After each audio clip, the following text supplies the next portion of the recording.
but I just gave up my citizenship and came back to Hyderabad. That's what Hyderabad means to me. Oh, I came back 3 years ago, and I brought back my American-born daughter to Hyderabad, and she's doing her 10th grade here. I want her to be thoroughbred Indian Hyderabadi girl.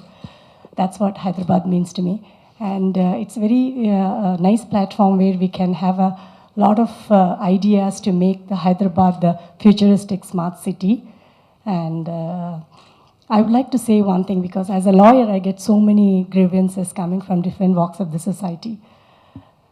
We have many laws. We have a law for every grievance, but not all the laws are being used and nor executed.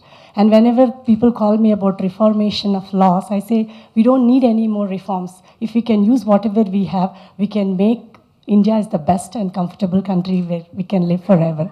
Similarly, when we have any number of systems, any number of facilities provided, if it is not accessible to a citizen, and that's not a smart city at all. Yeah. So we definitely have a lot of systems, and we have governmental support, we have people working, a lot of think tanks working behind it, and I can see a lot of changes in Hyderabad. But at the bottom line, at the end of the day, when the street light goes off, a common man doesn't know whom to reach, whom to call, how to get the light back. Even as when we open the tap, the water doesn't come for 3 days. And when there is a pothole, and the potholes are there are many accidents happening, and we do not know whom to reach and whom to ask for. And for a single light to glow in the street, we have to wait for 15 days. Within that 15 days, there are several accidents are happening. There are thefts happening. Girls are being, molested in the dark corners. But to my knowledge, what I feel is we have every building block on our table, but only we are not building what we want. So if we can use the kind of technology, the technology, the social technology, the technical technology, infrastructure technology, we can start using all of them.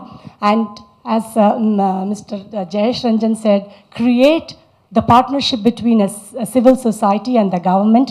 They go hands in hand with, we can make Hyderabad the most beautiful and smart city. Only the thing is, the citizens' voice have to be heard, like Dr. Karthik and Uma said, right to talk and right to drive. I would say that right to live with comfort. That's what we require. And if all these things are there, and if a person has a feeling, a human being has a feeling, the place where I live is the place where I belong to, and that is where I feel at home, and I feel that it is heavenly and that it is happy. I think that is the smartest city ever. Nobody would want to leave that place and go. And that feeling, if we can bring it in every citizen's heart and mind, and I feel that is the emotional technology we have to create. We have to have that bonding towards the city. And if we have that bonding with society, we will have the responsibility feeling already coming in. But because when the lights are not glowing in my city, I don't care if anybody is picking up the trash or not, because I'm already having a lot of problems around the corner, and I call everybody, nobody's bothered. The other day, there was a floods and all the cars washed away in my colony, and I try to call everybody. I do not know whom to reach. My car got damaged. Leave about my cars. Think about the people who are living in the slums, and their entire properties got washed away. Nobody came and nobody addressed and nobody talked about it. So for me, the vision, and I look forward from my Hyderabad, is accessibility towards the resources and facilities and authorities to respond if I have any grievance, so that I feel very comfortable and I feel very homely, and I feel this is the place where I belong. And Hyderabad should be the city of accessibility and ability to fulfill my dreams and make me a proud Hyderabadi. Thank you so much. Fantastic.